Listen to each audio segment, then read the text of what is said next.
Super gene 2 evolution. अध्याय 761। लिनशेन वास्तव में कैथरीन को नहीं पहचानता था और उस पर मोज़ेक के बिना भी वह उसे पहचान नहीं पाता।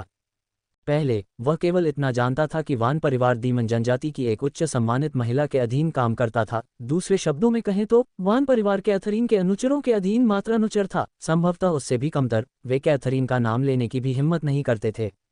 लिनशेन को जो थोड़ी बहुत जानकारी थी वह उसे बाद में पता चली। वान परिवार और लिन परिवार के बीच घातक झगड़े वास्तव में कैथरीन की शव पर नहीं हुए थे, बल्कि क्योंकि वान परिवार को डर था कि वान न्यानबेई और लिन मियाओ के संबंध कैथरीन और वान परिवार के बीच संबंधों को प्रभावित कर सकते हैं, इसलिए उन्होंने मामले को अपने हाथों में ले लिया। बेशक अगर कैथरीन ने हस्तक्षेप किया होता तो वह अधिक निर्दयी हो सकती थी। कैथरीन को भी शुरू में लिनशेन के बारे में पता नहीं था, जब तक कि लिनशेन बाद में ब्रह्मांड में प्रसिद्ध नहीं हो गया, और तभी उसे एहसास हुआ कि उनके बीच ये दुश्मनी थी।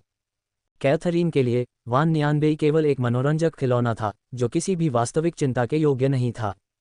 इस बार डीमन स्टार की उसकी यात्रा विशेष रूप से लिनशेन के लिए नहीं थी, लेकिन वह जानती थी कि वह डीमन स्टार में आ रहा है और वास्तव में उसके मन में इसके बारे में कुछ विचार थे।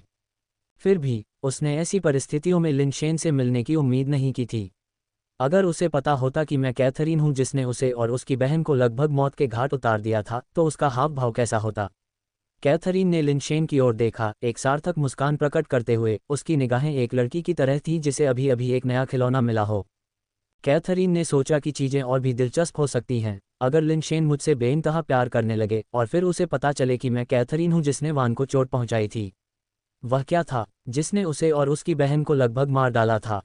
प्यार और नफरत का वह अंतर संबंध, ये निश्चित रूप से दिलचस्प होगा। लिनशेन कैथरीन के दिमाग में चल रहे कई नाटकों से अनजान था। उसे देखते हुए उसने केवल मोज़ेक देखा, उसके हाव भाव से अनजान, यह नहीं जानते हुए कि इतने लंबे समय तक पीने के बाद उसके मन में कोई भावनाएं विकसित हुई हैं या वह उसका नाम जान सकता है। अब और शराब नहीं है, क्या हम जगह बदल लें और पीना जारी रखें? कैथरीन ने सुझाव दिया। तुम ये सुझाव नहीं दे रहे हो कि हम तुम्हारे कमरे में शराब पीने जाएं, है न? लिनशेन ने पूछा। क्या होगा अगर मैं हूं? कैथरीन ने अपनी आंखें सिकोड़ते हुए कहा। आज मैं एक रईस के साथ जाने के लिए अपनी जान जोखिम में डालूंगा, भले ही इसका मतलब ड्रैगन की मांद या बाघ की मांद में घुसना हो, लिनशेन ने उदारता से घोषणा की। अगर यह बहुत ज्यादा परेशानी है तो हम इसे भूल सकते हैं, कैथरीन ने कहा जाने के लिए उठते हुए। ये बहुत ज्यादा परेशानी नहीं है। लिनशेन ने जल्दी से कैथरीन की कलाई पकड़ ली। अगर यह वास्तव में कैथरीन के कमरे में जाना था तो वह इसके लिए भीख मांगता, ये बहुत ज्यादा परेशानी कैसे हो सकती है? कैथरीन लिनशेन को अपने साथ ले गई, लेकिन वे उसके कमरे में नहीं गए। इसके बजाय वे एक ट्रैक के रूप में एक लिफ्ट की तरह लग रहे थे जो एक मनो जैसे होटल के भीतर एक अलग बड़ी इमारत में पहुंचे। ट्रैक मशीन एक लिफ्ट के समान सीधे ऊपर और नीचे नहीं चलती थी, बल्कि कई जगहों को जोड़ते हुए सभी दिशाओं में फैलती थी। जैसे ही ट्रैक मशीन के दरवाजे खुले, लिनशेन ने केवल अंधेरा देखा, इस इमारत में कोई रोशनी नहीं थी। लेकिन जैसे ही कैथरीन ट्रैक मशीन से बाहर निकली, इमारत अचानक चमक उठी। लिनशेन ने बैटल सूट की कतारें देखीं। बैटल सूट की सभी शैलियां उसकी आंखों को चकाचौंध कर रही थीं। मुख्य बात यह है कि ये बैटल सूट शैलियां बस बहुत ही अनोखी हैं। कुछ बैटल सूट में सिर्फ कुछ कपड़े के टुकड़े लगे होते हैं, बिल्कुल बिकिनी की तरह। अन्य डिज़ाइन राजकुमारी की पोशाक या शाम के गाउन की तरह हैं, उनमें से कोई भी पारंपरिक युद्ध सूट की तरह नहीं दिखता है। लिनशेन को इस बात पर बहुत संदेह था कि इन युद्ध सूटों में वास्तव में कितनी रक्षात्मक क्षमता थी। कल मेरा भोज है, मुझे एक पोशाक चुनने में मदद करें, कैथरीन ने रैक की एक पंक्ति की ओर चलते हुए कहा। ठीक है। लिनशेन कैथरीन के पीछे पीछे गया और इससे पहले कि वह कोई राय दे पाता, कैथरीन ने रैक से एक सिल्वर बैकलेस गाउन निकाल लिया था। क्या तुम मुझे कपड़े बदलते हुए देखना चाहते हो? कैथरीन लिनशेन की ओर मुड़ी, उसकी उंगलियां धीरे धीरे उसकी छाती पर जिपर खींच रही थीं। तभी लिनशेन को एहसास हुआ कि कैथरीन ड्रेसिंग रूम में पहुंच गई है। वह मुस्कुराया और पीछे हट गया, ड्रेसिंग रूम का दरवाज़ा बंद होते हुए देखा। ये सोचकर कि कपड़े बदलने में कुछ समय लगेगा, लिनशेन पास की एक बेंच पर बैठ गया। उसने अपने आसपास के अन्य युद्ध सूटों की प्रशंसा की और खुद को ये कहने से रोक नहीं पाया, दीमान जनजाति वास्तव में उदार है, जो पोशाक के रूप में उपयोग किए जाने वाले इतने सारे युद्ध सूट तैयार कर रही है। लिनशेन ने सोचा कि यह जगह, जो एक सुविधा स्टोर जैसी दिखती है, होटल की मानार्थ सेवा का हिस्सा हो सकती है। हालांकि पलक झपकते ही ड्रेसिंग रूम का दरवाज़ा खुल गया और कैथरीन बाहर चली गई। ये ड्रेस कैसी लग रही है? अपने tight silver backless evening gown में उसने अपने अतिरंजित कर्व्स को पूरी तरह से प्रदर्शित किया। उसकी खुली पीठ चांद की तरह चिकनी थी। सुंदरता को प्रदर्शित करना एक कठिन क्षेत्र था, फिर भी इसने उसे इस हद तक मोहित कर दिया कि वह दूर देखने में असमर्थ हो गया। कैथरीन जानबूझकर लिनशेन के सामने तिरछे खड़ी हो गई, उसके सुंदर गोरे कंधे अंतहीन कल्पनाओं को जगा रहे थे। अपना सिर घुमाते हुए वह मुस्कुराई, जिससे आकर्षण की एक श्रृंखला सामने आई। उसकी मुस्कान सावधानी से गढ़ी गई थी। स्वर्गीय दानव हृदय मोह तकनीक पूरी तरह से स्वाभाविक लग रही थी, उसकी हर मुस्कान और भौं में घुल मिल गई, जिससे यह अगोचर हो गया कि वह किसी तकनीक का उपयोग कर रही थी। फिर भी उसने भावनाओं को उभारा और किसी के दिमाग को आसानी से अव्यवस्थित कर दिया। बेशक कैथरीन को इस बात का कोई भ्रम नहीं था कि लिनशेन उसके साथ बेतहाशा प्यार में पड़ जाएगा, क्योंकि उसके मन में पुरुषों की चंचल प्रकृति के बारे में कोई अवास्तविक कल्पनाएं नहीं थीं। किसी पुरुष को किसी महिला के साथ बेइंतहा प्यार में पड़ना लॉटरी जीतने से भी ज्यादा मुश्किल था। इसके विपरीत स्वर्गीय दानव हृदय मोह तकनीक कहीं ज्यादा विश्वसनीय थी। इस कौशल ने लिनशेन को अपना दिमाग खोने नहीं दिया, इसने सिर्फ अवचेतन रूप से उसके लिए कैथरीन की इच्छा के अनुसार गहरी भावनाएं विकसित कीं। या यूं कहें कि इसने लिनशेन को उसकी सुंदरता को नोटिस करने, उसके प्रति अधिक आसानी से आकर्षित होने और उन भावनाओं को जल्दी से फीके पड़े बिना लंबे समय तक बने रहने की अनुमति दी। कैथरीन के स्तर पर निष्पादित स्वर्गीय दानव हृदय मोह तकनीक आसानी से अमर और निर्वाण प्राणियों को भी फंसा सकती थी, क्योंकि यह वास्तव में दिमाग को प्रभावित नहीं करती थी, बल्कि भावनाओं से खेलती थी, जिससे व्यक्ति बिना एहसास के ही लिप्त हो जाता था, यहाँ तक कि आदी भी हो जाता था। कैथरीन आत्मविश्वास से भरी हुई थी, फिर भी लिनशेन पूरी तरह से उदासीन रहा। अगर लिनशेन अभी कैथरीन की शक्ल देख पाता तो शायद वह इस तरह के प्रलोभन का विरोध नहीं कर पाता। लेकिन समस्या ये थी कि लिनशेन कैथरीन की शक्ल नहीं देख सकता था, चाहे वह कितनी भी आकर्षक तरीके से पेश आए या मुद्रा बनाए, इसका उस पर कोई असर नहीं हुआ। ये वाकई खूबसूरत है, लिनशेन ने अतिशयोक्तिपूर्ण भाव से कहा। लिनशेन ने कैथरीन की सुंदरता की कल्पना करने की बहुत कोशिश की, लेकिन मोज़ेक के सामने वह गंभीर लेकिन शक्तिहीन था, दृष्टि से बाहर कोई कैसे वर्णन कर सकता है। कैथरीन ने लिनशेन की आवाज़ में लापरवाही को पहचान लिया और अंदर से थोड़ा आश्चर्यचकित महसूस किया। इस आदमी का लचीलापन दुर्जय है, वह विचल रहता है। कैथरीन जल्दी में नहीं थी। स्वर्गीय दानव हृदय मोह तकनीक आखिरकार भावनाओं को धीरे धीरे उभारने के लिए एक कौशल था। उसे खुद पर पूरा भरोसा था, उसे यकीन था कि लिनशेन धीरे धीरे इसके आगे झुक जाएगा। इसलिए कैथरीन बिल्कुल भी चिंतित नहीं थी, बस हर हाव भाव और हरकत में अपनी सुंदरता और विशिष्टता दिखा रही थी। एक एक करके उसने कई तरह के गाउन पहने, हर शैली में सहजता से महारत हासिल की और अलग अलग तरह की सुंदरता प्रदर्शित की। सेक्सी जादूगरनी, शुद्ध बुद्धिजीवी, उब्र लाल होंठ, कुलीन और दूर की बर्फ रानी। इतने सारे आकर्षण के साथ निश्चित रूप से कोई ऐसा होगा जिसे पुरुष पसंद करेंगे। लेकिन धीरे धीरे कैथरीन को आश्चर्य होने लगा। उसने स्वर्गीय दानव हृदय मोह तकनीक का अपनी सीमा तक उपयोग किया था और अपनी सुंदरता और स्वभाव के साथ तपस्वी साधना के लिए समर्पित एक भिक्षु को भी अपने दिल में कुछ हलचल महसूस होनी चाहिए थी। फिर भी लिनशेन का व्यवहार, हालांकि वह हमेशा पूरी तरह से मोहित और प्रशंसा से भरा हुआ लगता था, कैथरीन को यह महसूस कराता था कि उसकी सच्ची भावनाएं बिल्कुल भी नहीं बदली हैं, एक प्राचीन कुएं की तरह, बिना किसी लहर के। आपकी यात्रा मेरे वर्चुअल लाइब्रेरी एम्पायर पर जारी है। ऐसा लगता है कि मुझे उस युद्ध के वस्त्र का उपयोग करना चाहिए। कैथरीन को अंदर से गुस्सा आ रहा था। लिनशेन कैसे उदासीन रह सकता था? ये केवल उसका अपमान था। जब कैथरीन अपने सबसे बेशकीमती युद्ध के वस्त्र को पहने हुए लिनशेन के सामने खड़ी हुई, तो उसका मूड शुरुआती आत्मविश्वास से बेचैनी में बदल गया, फिर बेचैनी में, और अंत में उसे लगभग भागने की जरूरत महसूस हुई। वह जल्दी से ड्रेसिंग रूम में लौटी और उस वस्त्र को बदल दिया जिसने उसे सबसे अधिक संतुष्टि दी थी। लानत है इंसानों, वह मुझे न पहचानने का नाटक कर रहा होगा, वास्तव में यह अच्छी तरह से जानता है कि मैं उसका दुश्मन हूँ। कौन जानता है कि वह अपने दिल में मुझसे कितनी नफरत करता है, अन्यथा वह कोई प्रतिक्रिया कैसे नहीं दिखा सकता था। कैथरीन ने पहले लिनशेन के दिल की धड़कन में जरा सा भी बदलाव महसूस नहीं किया था। उसने यह मानने से इनकार कर दिया कि लिनशेन का स्वभाव इतना लचीला हो सकता है। जाहिर है, यह एक ऐसा आकर्षण था जो किसी संत के दिल को भी धड़कने पर मजबूर कर सकता था। लिनशेन का दिल किसी संत से ज्यादा शुद्ध कैसे हो सकता है? लिनशेन का दिल, जाहिर है, इतना शुद्ध नहीं था। अगर वह देख पाता तो शायद अब तक उसकी नाक से खून बह चुका होता। दुर्भाग्य से वह वास्तव में कुछ भी नहीं देख सकता था, इसलिए हिलने की इच्छा करना असंभव था। कैथरीन ने अपने मूल पोशाक में वापस आकर लिनशेन के पास चली गई, बेंच पर बैठे उसे श्रेष्ठता से देखते हुए। ये सबसे अच्छा है, लिनशेन ने सोचा कि कैथरीन ने आखिरकार इस पोशाक को चुनने का मन बना लिया है, लापरवाही से टिप्पणी की। वह ये नहीं देख सका कि यह वही पोशाक थी जो कैथरीन ने पहले भी साथ में ड्रिंक करते समय पहनी थी। उसने जो भी कपड़े पहने थे, लिनशेन को केवल एक मोज़ेक दिखाई दिया। क्या ये वाकई सबसे बढ़िया है? कैथरीन ने अपने चेहरे पर एक आकर्षक मुस्कान दिखाई, लेकिन अंदर ही अंदर उसे ऐसा लग रहा था कि वह लिनशेन को टुकड़े टुकड़े कर देना चाहती है। लिनशेन को यह भी याद नहीं था कि उसने पहले क्या पहना था। वह किस हद तक उसकी उपेक्षा कर रहा था। तुलना से परे, लिनशेन ने ईमानदारी से प्रशंसा की। उसे याद आया कि किसी ने उसे सलाह दी थी कि हमेशा एक महिला द्वारा दिखाए गए अंतिम परिधान की तारीफ करनी चाहिए। तो ये तय है, कैथरीन ने कहा और लिनशेन के पास बैठ गई, अपना हाथ उसके कंधे पर रख दिया। जैसे ही लिनशेन बोलने वाला था, उसने अचानक कैथरीन के हाथ में एक नाजुक सा चाकू देखा जो उसकी गर्दन पर दबा हुआ था। लिनशेन, क्या तुम ये हरकत जारी रखोगी? कैथरीन अब गुस्से में थी। वह अब इस खेल को जारी नहीं रखना चाहती थी, जिससे वह ऊब गई और कुछ हद तक अपमानित भी महसूस कर रही थी। क्या दिखावा कर रही हो? लिनशेन ने हैरान होकर पूछा। महिला ने उसे पहचान लिया, लेकिन लिनशेन को आश्चर्य नहीं हुआ। अगर वह नहीं पहचानती तो यह अजीब होता। लिनशेन भी डरे हुए नहीं थे। अगर कैथरीन नंगे हाथों से उनका सामना करती तो शायद वह थोड़ा डर जाते, लेकिन बेस म्यूटेशन मटीरियल से बने हथियार से उनका सामना करना लिनशेन के लिए इतना कम खतरा था कि वह दयनीय हो गए। क्या हमें अब भी दिखावा करने की ज़रूरत है? मैं देखना चाहती हूँ कि तुम इसे कब तक जारी रख सकते हो, कैथरीन ने बिना किसी हिचकिचाहट के कहा, लेकिन उसने वास्तव में लिनशेन की गर्दन को नहीं छुआ।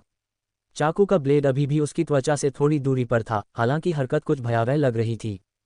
लिनशेन अब सेलेस्टियल रेस का प्रतिनिधित्व करता था, और अगर वह यहाँ बेवजह मर जाता तो कैथरीन के पास इसे समझाने का कोई तरीका नहीं होता। वह बस लिनशेन को डराना चाहती थी, लेकिन उसकी कोई प्रतिक्रिया नहीं थी। वह अभी भी चुपचाप उसे देख रहा था, जिससे उसकी पिछली हरकत कुछ हद तक हास्यास्पद लग रही थी। क्या तुम्हें सच में लगता है कि मैं तुम्हें मारने की हिम्मत नहीं करूंगी? कैथरीन की आंखें कुछ अजीब लग रही थीं, ये दर्शाती थीं कि उसका आखिरी कदम बहुत यथार्थवादी था। उस अचानक स्थिति में लिनशेन ने पलक तक नहीं झपकाई, जो काफ़ी हिम्मत की बात करता था। बेशक तुमने हिम्मत की, लेकिन तुम मुझे क्यों मारना चाहोगे? लिनशेन ने हैरानी से पूछा। मैंने शुरू से ही तुम्हें किसी भी तरह से नाराज़ नहीं किया है न? क्या वह सच में ऐसा करता है? मुझे नहीं पहचाना? कैथरीन ने अपनी भौं को थोड़ा सिकुड़ा, अपने पहले के निर्णय पर संदेह करना शुरू कर दिया। या शायद हम पहले भी एक दूसरे से मिल चुके हैं। क्या तुम मुझे अपना नाम बता सकती हो? लिनशेन ने आगे कहा। कैथरीन के हाथ में छोटा चाकू बिना किसी निशान के गायब हो गया, लेकिन अब उसके हाथ में एक काला क्रिस्टल सिक्का था। तुम्हारा पिस्तौल मारने का हुनर पूरे ब्रह्मांड में मशहूर है, इसलिए तुम्हारी उंगली का हुनर असाधारण होना चाहिए। अगर तुम मेरे हाथ से यह सिक्का ले सकती हो तो मैं तुम्हें अपना नाम बता दूंगी। हालांकि कैथरीन को लगा कि लिनशेन शायद उसे पहचान नहीं पाएगा, लेकिन वह अपने दिल में आक्रोश को दबा नहीं पाए। वह लिनशेन को मार नहीं सकती थी, लेकिन फिर भी वह उसे थोड़ा कष्ट देना चाहती थी। तुम्हारे सम्मानित नाम के लिए मुझे यह मामूली अपराध भी करना होगा। लिनशेन ने कैथरीन की उंगलियों के बीच रखे सिक्के को चुटकी में पकड़ने के लिए हाथ बढ़ाया।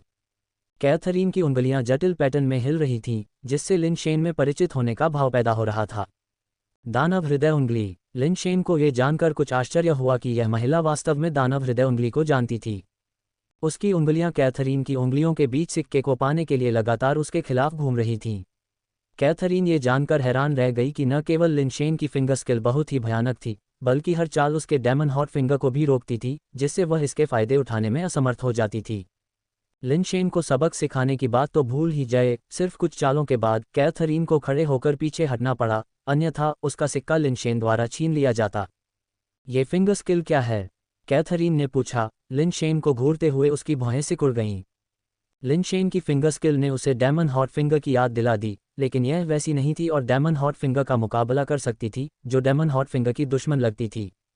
मैंने बस कुछ फिंगर स्किल का अभ्यास किया था, जिसका जिक्र करने लायक भी नहीं था। लिनशेन को पता था कि वह जानबूझकर उसे सिक्का लेने से रोक रही थी और गंदा खेल शुरू कर रही थी। जारी रखने से दोनों पक्ष असहज हो जाएंगे, इसलिए बेहतर होगा कि अभी वहां से चले जाएं और थोड़ी गरिमा बनाए रखें। शायद अगली बार सुलह करने का मौका मिले। अगर वे वास्तव में मारपीट पर उतर आए तो भविष्य में शायद कोई अवसर नहीं बचेगा। कैथरीन ने लिनशेन को खड़े होकर जाते हुए देखा, लेकिन उसने उसे रोका नहीं। इसके बजाय उसने उसके पीछे हटते हुए व्यक्ति को देखा और कहा, क्या आपके फिंगर स्किल को 1000 मेन पॉइंटर कहा जाता है? क्या आप इस फिंगर स्किल के बारे में जानते हैं? लिनशेन ने अपने कदमों को रोक दिया और कैथरीन की ओर देखा। वह हमेशा 1000 मेन पॉइंटर और प्राचीन शहर की उत्पत्ति को समझना चाहता था, लेकिन कई लोगों से पूछने के बावजूद किसी को भी यह कौशल नहीं पता था। जहां तक डेमन हॉट फिंगर की बात है तो बहुत से लोग इसके बारे में जानते थे। ये वास्तव में 1000 मेन पॉइंटर है। क्या आप जोंग बुहिंग के वंशज हैं? कैथरीन की अभिव्यक्ति अजीब तरह से गंभीर हो गई। ये फिंगर स्किल वास्तव में जोंग बुहेंग नामक किसी व्यक्ति द्वारा बनाई गई थी, लिन शेन ने कहा, लेकिन मैं खुद को उसका उत्तराधिकारी नहीं मानूंगा। मैंने संयोग से उसके फिंगर स्किल का थोड़ा सा हिस्सा सीख लिया। उसके 1000 पुरुषों के पॉइंटर को सीखने में सक्षम होने के बावजूद भी उसका उत्तराधिकारी नहीं माना जा रहा है, तो मैं क्या हूं जिसने केवल डेमन हॉट फिंगर सीखा है? कैथरीन ने मजाक करते हुए कहा। बोलने के बाद उसने लिन शेन के कुछ कहने का इंतजार नहीं किया, बल्कि उसे गौर से देखा और कहा, क्या तुम 1000 पुरुषों के पॉइंटर को छोड़ने के लिए तैयार हो? तुम अपनी कीमत बता सकते हो या हम व्यापार कर सकते हैं। आप कोई भी इवोल्यूशन स्किल, हुनर, पालतू जानवर या उपकरण ले सकते हैं, या मैं आपके 1000 मेन पॉइंटर के बदले में बेस म्यूटेशन प्लैनेट का इस्तेमाल कर सकता हूं। लिन शेन थोड़ा हैरान हुआ। उसने उम्मीद नहीं की थी कि 1000 मेन पॉइंटर इतना मूल्यवान होगा। एक बेस म्यूटेशन प्लैनेट आखिरकार बहुत मूल्यवान था। यह महिला वास्तव में इसे फिंगर स्किल के लिए बदलने को तैयार थी। लिन शेन समझ नहीं पा रहा था कि 1000 मेन पॉइंटर की इतनी कीमत कैसे हो सकती है। ये बस कुछ हद तक अधिक शक्तिशाली फिंगर स्किल थी। जब चीजें असामान्य लगती हैं तो कोई शैतान काम कर रहा होता है। लिन शेन को लगा कि यह पता लगाना जरूरी है कि 1000 मेन पॉइंटर को इतना महत्व क्यों दिया जाता है। उसे 1000 मेन पॉइंटर को बेचने में कोई आपत्ति नहीं थी, क्योंकि जिस संस्करण का उसने अभ्यास किया था वह पहले से ही मूल से बहुत अलग था। अगर यह सिर्फ मूल का अध्ययन करने के बारे में था तो उसके फिंगर स्किल का पता लगाना असंभव होगा। लेकिन भले ही वह इसे बेच दे 1000 पुरुषों का पॉइंटर, उसे अभी भी इसके मूल्य को स्पष्ट करने की आवश्यकता थी। जब जोंग बुहेंग ने 1000 पुरुषों का पॉइंटर दिया तो उसके शब्द बोल्ड थे। उन्होंने दावा किया कि इसमें महारत हासिल करने से कोई व्यक्ति बिना किसी चुनौती के ब्रह्मांड में यात्रा कर सकता है।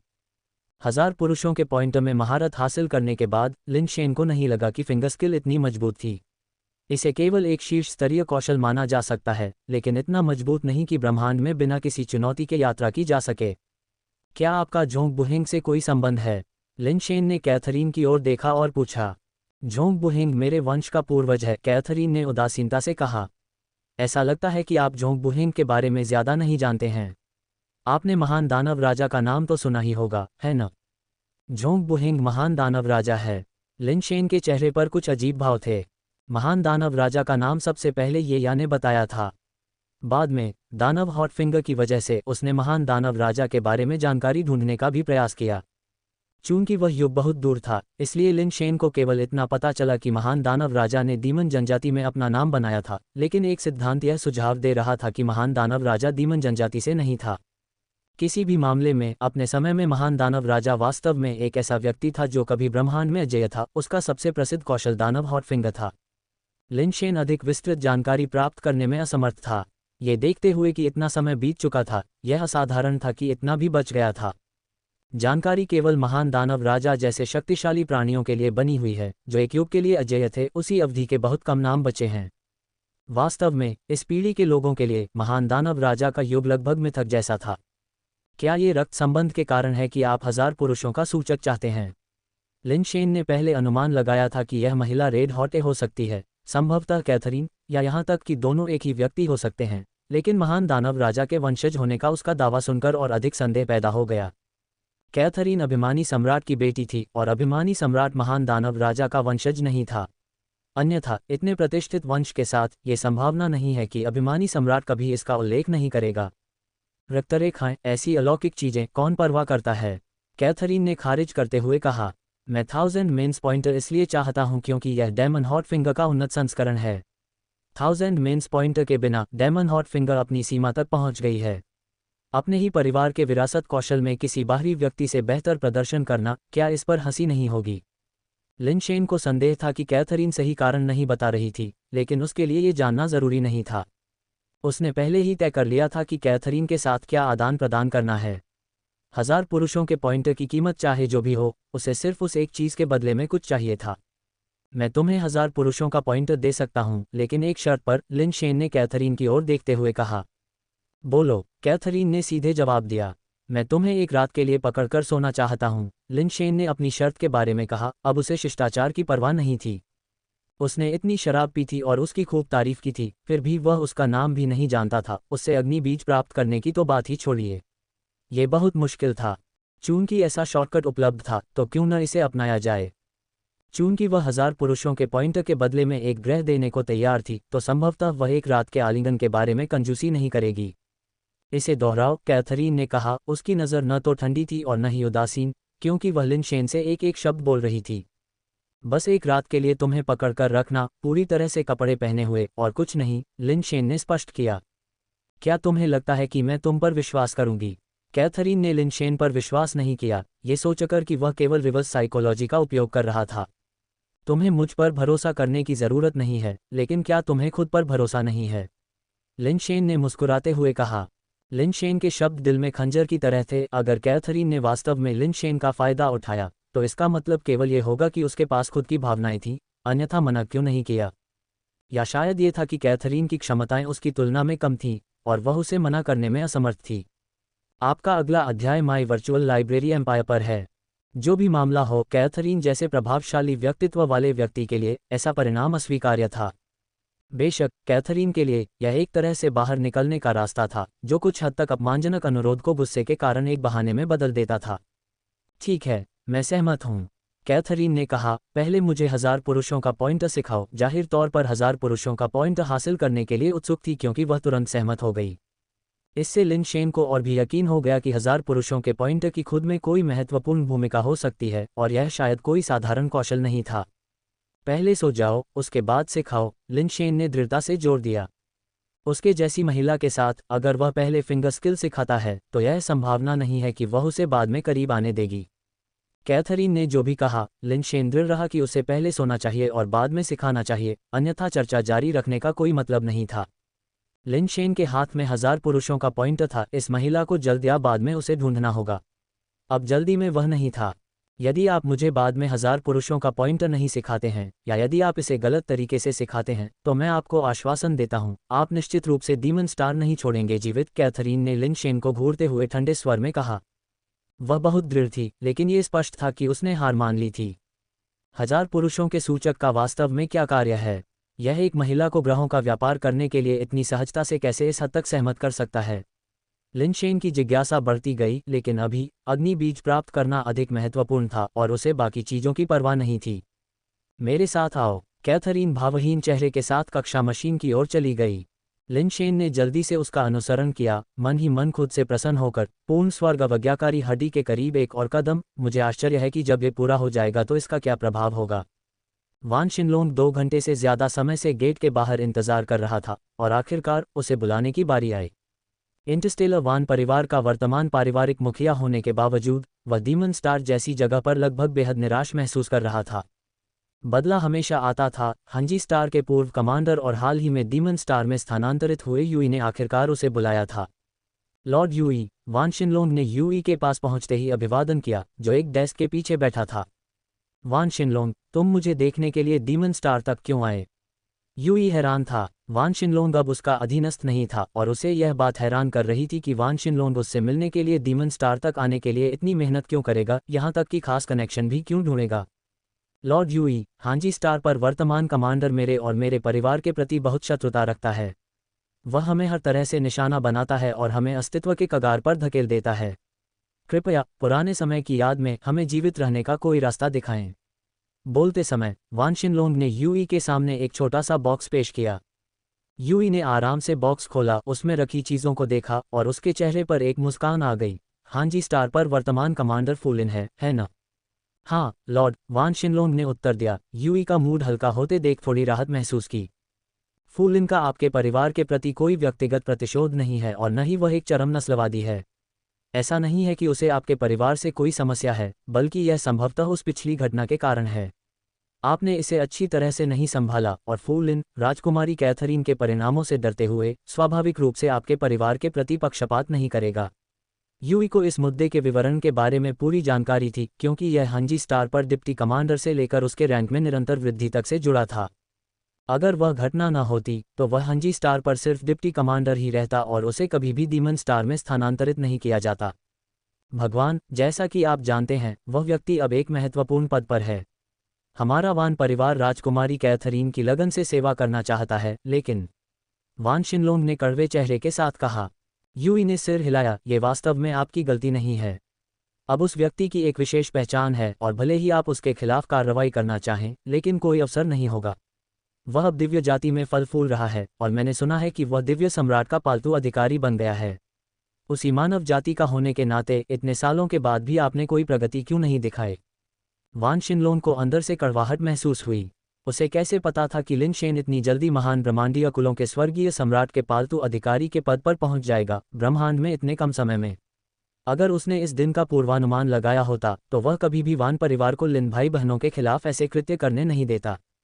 अब न केवल वह राजकुमारी कैथरीन का पक्ष जीतने में विफल रहा था, बल्कि उसे लिन शेन के बदला लेने के बारे में भी लगातार चिंता करनी पड़ती थी। सौभाग्य से डीमन जनजाति और स्वर्गीय जाति शपथ लेने वाले दुश्मन थे, जिससे दिव्य जाति के लिए डीमन क्षेत्र में पहुंचना इतना आसान नहीं था, अन्यथा वान परिवार निरंतर भय में जी रहा होता। भगवान, हमारा वान परिवार हमेशा से वफादार रहा है। वान शिनलोंग अपनी वफादारी को दयनीय रूप से व्यक्त करने के अलावा और क्या कह सकता था। यूई ने उसे रोकने के लिए अपना हाथ हिलाया। बस इस बारे में बात मत करो। आखिरकार तुम्हारे परिवार ने चीज़ों को गलत तरीके से संभाला है। अगर तुम चाहते हो कि फूलिन तुम्हें जाने दे तो तुम्हें कुछ पहल करनी चाहिए ताकि उच्च अधिकारी तुम्हारे दृढ़ संकल्प और क्षमता को देख सकें। कृपया मुझे समझाएं, प्रभु, वान शिनलोंग ने उत्सुकता से कहा। उसे लगा कि यूई को कुछ पता होना चाहिए क्योंकि उसने इस तरह से बात की है। अभी तक वह व्यक्ति दिव्य जाति का प्रतिनिधित्व कर रहा है, डीमन स्टार पर एक दूत के रूप में सेवा कर रहा है, यूई ने कहा। क्या वह डीमन स्टार पर है? वान शिनलोंग की अभिव्यक्ति थोड़ी बदल गई। लिन शेन दुस्साहपूर्वक डीमन स्टार पर आ गया था।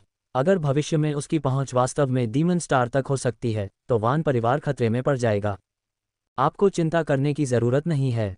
डीमन स्टार पर उसकी उपस्थिति इसलिए है क्योंकि वह सेलेस्टियल रेस का प्रतिनिधित्व करता है। अन्यथा भले ही उसे 10 गुना साहस दिया जाए, वह यहाँ आने की हिम्मत नहीं करेगा। यूई ने विराम लिया, फिर जारी रखा। आप उसके परिवार और राजकुमारी कैथरीन के बीच की दुश्मनी भी जानते हैं, लेकिन वर्तमान परिस्थितियों में जहां वह सेलेस्टियल रेस का प्रतिनिधित्व करता है, राजकुमारी कैथरीन के लिए कुछ भी करना शायद असुविधाजनक हो। हालांकि आप अलग हैं, आप इंसान हैं, उसके रिश्तेदार हैं। आपकी व्यक्तिगत शिकायतों का बाहरी लोगों से कोई लेना देना नहीं है। भगवान, आप मुझे लिन शेन को मारने के लिए नहीं कह रहे हैं, है न? ये बिल्कुल अस्वीकार्य होगा। वह वर्तमान में दिव्य जाति का प्रतिनिधित्व करता है। अगर मैं उसे मार देता तो दिव्य जाति मुझे कैसे जाने देती? वान शिनलोंग ने तुरंत यूई के सामने घुटने टेक दिए। ये जिम्मेदारी उसके लिए बहुत बड़ी थी, जो उसके कबीले के लिए संभावित आपदा ला सकती थी। जल्दबाजी क्यों? किसने कहा कि मैंने तुम्हें उसे मारने के लिए कहा? यूई ने फिर से बोलने से पहले विराम लिया। तुम्हारे वान परिवार के पास जो थोड़ी ताकत है, उसके साथ भले ही तुम उसे मारना चाहते हो, तुम पात्र नहीं होगे। वह वर्तमान में दिव्य जाति की दूत टीम का नेता है, जो हमारे कबीले के समर्पित वान कबीले ग्रैंड होटल में महान कबीलों की मेजबानी के लिए रह रहा है, और तुम वान कबीले ग्रैंड होटल में प्रवेश करने के लिए भी योग्य नहीं हो। इसके अलावा मास्टर अंगरक्षकों से घिरे दूत दल के नेता के रूप में निश्चित रूप से उसके साथ अमर स्तर के रक्षक हैं। तुम उसे मारने के लिए कैसे योग्य हो सकते हो? हालांकि यूई की टिप्पणियों से अपमानित वान शिनलोंग ने राहत की सांस ली कि उसे लिन शेन को मारने के लिए नहीं कहा जा रहा था। तो भगवान, आपका क्या मतलब है? वान शिनलोंग ने सावधानी से पूछा। कल एक भोज होगा जिसमें विभिन्न कुलों के कई प्रतिष्ठित युवा और युवतियां शामिल होंगी। मुख्य चर्चा विभिन्न कुलों की संभावित और भविष्य की परिस्थितियों के बारे में होगी। मैं आपको उस भोज का निमंत्रण दिलाने में मदद कर सकता हूं, यूई ने कहा। इसका लिन शेन से क्या लेना देना है? वान शिनलोंग अभी भी कुछ उलझन में था। माई वर्चुअल लाइब्रेरी एम्पायर पर विशेष सामग्री खोजें। भोज का आयोजन लॉन्गयू द्वारा किया जा रहा है, एक ऐसे व्यक्ति जिसके बारे में आपको जरूर सुनना चाहिए, यूई ने कहा। मैंने सुना है। ऐसा लगता है कि वह एक छोटे कबीले से आई थी, लेकिन 20 साल से भी कम समय में अमर हो गई। वान शिनलोंग ने टिप्पणी की। यूई ने मुस्कुराते हुए कहा, लॉन्गयू ने एक छोटे कबीले से शुरुआत की थी, लेकिन वह वहां बड़ी नहीं हुई। उसकी पालक माँ प्रसिद्ध स्नो कबीले की पवित्र माँ है। अन्यथा चाहे वह कितनी भी प्रतिभाशाली क्यों न हो, वह संसाधनों के बिना इतनी जल्दी अमर नहीं बन जाती। थोड़ी देर रुकने के बाद यूई ने कहा, फिर भी लॉन्गयू ने स्नो कबीले में शामिल नहीं हुई, महान ब्रह्मांडीय कबीलों के बीच यात्रा की, अक्सर कुछ अभिनव द्वंद्वात्मक बैठकों का आयोजन किया। उसकी अत्यधिक उच्च प्रतिभा, मजबूत क्षमताओं और बेजोड़ सुंदरता के कारण वह विभिन्न कबीलों के प्रतिष्ठित युवाओं और यहाँ तक कि प्रभावशाली व्यक्तियों द्वारा भी अत्यधिक चाही जाती है। अगर उसे स्नो कबीले की पवित्र माँ का समर्थन न मिलता तो वह अब तक दूसरों के लिए एक खेल की वस्तु बन गई होती। लॉन्गयू की द्वंद्वात्मक बैठकों में आमतौर पर छोटे कबीलों के सदस्यों का स्वागत किया जाता है। चूंकि आप और लिन शेन दोनों ही मानव जाति से हैं, इसलिए आपको द्वंद्वात्मक बैठक में भाग लेना चाहिए। मेरे ज्ञान और अनुभव वे महान कुलों के उत्तराधिकारियों के साथ कैसे तुलना कर सकते हैं? भले ही मैं राजकुमारी कैथरीन के लिए कुछ अनुग्रह जीतना चाहूं, यह मेरी क्षमता से परे है, वान शिनलोंग ने कहा। किसने कहा कि आपको राजकुमारी कैथरीन के लिए कोई अनुग्रह जीतने की जरूरत है? यूई ने ठंडे स्वर में उपहास किया। आप एक इंसान हैं, राजकुमारी कैथरीन से संबंधित नहीं हैं।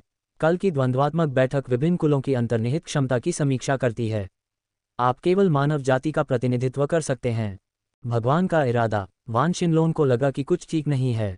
आपका एकमात्र कार्य एक बात प्रदर्शित करना है कि मानव जाति एक ऐसा कुल है जिसमें बहुत कम क्षमता है, आदर्श रूप से अक्षम और बेशर्म दोनों, जिससे मानव जाति लॉन्ग और कई प्रतिष्ठित युवाओं के सामने अपना चेहरा खो देती है। इस प्रकार एक साथी मानव जाति के सदस्य के रूप में लिन शेन स्वाभाविक रूप से अपना चेहरा खो देंगे। यूई ने धीरे से कहा, राजकुमारी कैथरीन भी भोज में भाग लेंगी। अगर तुम उसे मुस्कुराने पर मजबूर कर सको तो वान परिवार का भविष्य सुरक्षित हो जाएगा। वान शिनलोंग यूई को घूरता रहा, उसकी अभिव्यक्ति बेतहाशा उतार चढ़ाव वाली थी। वह इस तरह के घृणित विचार के लिए यूई के चेहरे पर तमाचा मारना चाहता था, फिर भी वान शिनलोंग वहीं खड़ा रहा, कुछ नहीं किया, क्योंकि उसे वान परिवार के भविष्य के बारे में सोचना था। लिन शेन ने पहले कभी इतना बड़ा बिस्तर नहीं देखा था, ये लगभग इतना बड़ा था कि उस पर नाचा जा सकता था। पूरा कमरा एक तरफा कांच से बना था, जिससे वे डिमन स्टार के सबसे हलचल भरे रात के दृश्य को देख सकते थे। सितारा रोशनी, ध्वनि और रंग से जगमगा रहा था, वास्तव में एक ऐसा शहर जो कभी नहीं सोता। स्काई पिनिकल स्टार के विपरीत, जहां प्राकृतिक सामंजस्य था, डिमन स्टार एक शुद्ध आधुनिक सुपरसिटी थी जो हर जगह उड़ने वाले वाहनों से भरी हुई थी, यहां तक कि ग्रह के चारों ओर कई रहने योग्य उपग्रह भी बनाए गए थे। कुछ लोग इन उपग्रहों पर जंगली पार्टियां भी कर रहे थे। विभिन्न जातियां यहां पतन में लिप्त थीं, जैसे कि बाहर से पूरी तरह से अलग दुनिया में हों। कैथरीन बिस्तर पर लेटी हुई थी, जिसमें स्थानीयकृत स्वचालित उठाने के कार्य भी थे, जो उसके ऊपरी शरीर को सहारा देते थे और उसके फिगर को उभारते थे। दुर्भाग्य से लिन शेन ऐसी सुंदरता की सराहना करने में सक्षम नहीं था। किसी भी रोमांटिक भावना से रहित, वह बिस्तर पर चढ़ गया और कैथरीन के पास गया। क्या हम इसे अभी कर सकते हैं? याद है तुमने क्या कहा था? कैथरीन ने ठंडे स्वर में कहा। मैंने क्या कहा? लिन शेन वास्तव में नहीं जानता था कि कैथरीन उसके कई शब्दों में से किसका उल्लेख कर रही थी। कैथरीन ने बस गुस्सा किया, लेकिन कुछ नहीं कहा। इसके बजाय वह रात में डीमन स्टार के दृश्य को देखने लगी। लिन शेन ने स्थिति को भांपते हुए उसके पीछे आकर बैठ गया और कैथरीन को अपनी बाहों में भर लिया। कैथरीन के चेहरे पर चमक थी, फिर भी वह स्थिर रही और सहजता से पूछा, तुमने अपना 1000 मेन पॉइंटर कहाँ सीखा? एक कमरे में, लिन शेन ने उत्तर दिया। कौन सा कमरा? कैथरीन ने अपनी आंखें घुमाईं, उसे लगा कि लिन शेन बकवास कर रहा है। एक शहर में एक कमरा, लिन शेन ने उत्तर दिया। हालांकि वह उसे देख नहीं सकता था, लेकिन वह महसूस कर सकता था कि कैथरीन की कमर पतली थी, उसका फिगर शानदार और लचीला था। कौन सा शहर? कैथरीन ने लिन शेन के बोलने का इंतजार नहीं किया और आगे कहा, एक ग्रह पर एक शहर, है न? तुम वाकई बहुत होशियार हो, तुमने अब पहले से ही अनुमान लगाना सीख लिया है, लिन शेन ने हंसते हुए कहा। शायद तुम्हें पता नहीं, मुझे चिढ़ाने से किसी की जान भी जा सकती है, कैथरीन ने ठंडे भाव से कहा। तो मैं चुप हो जाऊं और सो जाऊं, लिन शेन ने कहा और कैथरीन को गले लगाते हुए सच में सो गई। कैथरीन ने शुरू में सोचा था कि लिन शेन आधी रात को कुछ नापाक करने की कोशिश करेगा और उसने उसे एक अविस्मरणीय सबक सिखाने का फैसला कर लिया था। लेकिन आश्चर्यजनक रूप से लिन शेन रात भर बिल्कुल भी नहीं हिला, वह वास्तव में बस सो रहा था। कैथरीन को यह भी संदेह होने लगा कि लिन शेन को कोई बीमारी है या कोई ऐसी लत है जिसका जिक्र नहीं किया जा सकता, अन्यथा वह डीमन के फूल में कोई दिलचस्पी क्यों नहीं दिखाता। किसी भी आदमी को प्रतिक्रिया करनी चाहिए जब तक कि वह नपुंसक न हो। कैथरीन ने निश्चित रूप से लिन शेन को नपुंसक के रूप में वर्गीकृत किया और फिर थोड़ी देर सोने के लिए पर्याप्त आराम करने में कामयाब रही। जब वह जागी तो डीमन पर सुबह हो चुकी थी। तारा, जिसमें 2 सूर्य अलग अलग दिशाओं से उग रहे थे। जिस तारा मंडल में डीमन तारा स्थित था वह बाइनरी तारा मंडल था, इसलिए डीमन तारे से 2 सूर्य देखना संभव था। हालांकि डीमन तारा दोनों सूर्यों से काफी दूर था, इसलिए डीमन तारे के सूर्य बहुत छोटे दिखाई दिए, लगभग मुट्ठी के आकार के, बहुत छोटे दिख रहे थे। हालांकि सूर्य छोटे थे, कैथरीन को एक बहुत ही शानदार तंबू मिला, जिसने उसके गालों को लाल कर दिया और लिन शेन के अपर्याप्त होने के बारे में उसके कल के फैसले को पलट दिया। वह वास्तव में क्या चाहता है? वह एक ग्रह के लिए 1000 मेन पॉइंटर का व्यापार कर सकता था, लेकिन उसने मुझे पकड़ लिया और सो गया। क्या यह आदमी मूर्ख है? कैथरीन ने देखा कि लिन शेन अभी तक नहीं जागा था, उसके चेहरे को घूरती रही, ये समझने में असमर्थ कि लिन शेन के दिमाग में क्या चल रहा था। अगर कोई उसे चाहता था तो वह समझ सकती थी, क्योंकि पुरुषों को एक महिला और उसकी संपत्ति दोनों चाहिए होती है। लेकिन लिन शेन ने कुछ भी नहीं किया था, जिससे कैथरीन कुछ हद तक समझ से बाहर हो गई थी। क्या वह आगे बढ़ने के लिए पीछे हट रहा है? कैथरीन ने बार बार सोचा, और यही एकमात्र संभावना थी। लिनशेन उसका ध्यान आकर्षित करने के लिए इस तरीके का उपयोग करना चाहता था, जिसका अंतिम लक्ष्य अभी भी व्यक्ति और धन दोनों को प्राप्त करना था। हन, तुम्हारे बारे में कितनी इच्छाधारी सोच है, ये सोचकर कि तुम धन और आकर्षण दोनों प्राप्त कर सकते हो। मैं तुम्हें दोनों को खोने का स्वाद चखाऊंगी। कैथरीन, ये सोचकर कि उसने लिनशेन के इरादों को समझ लिया है, उसने 1000 मेन पॉइंटर पर महारत हासिल करने और फिर लिनशेन की नज़रों से हमेशा के लिए गायब हो जाने की योजना बनाई, जिससे उसके पास कुछ भी नहीं रह गया और वह पछतावे से भर गया। जब कैथरीन सोच रही थी कि लिनशेन को खालीपन का एहसास कैसे कराया जाए, लिनशेन जाग गया।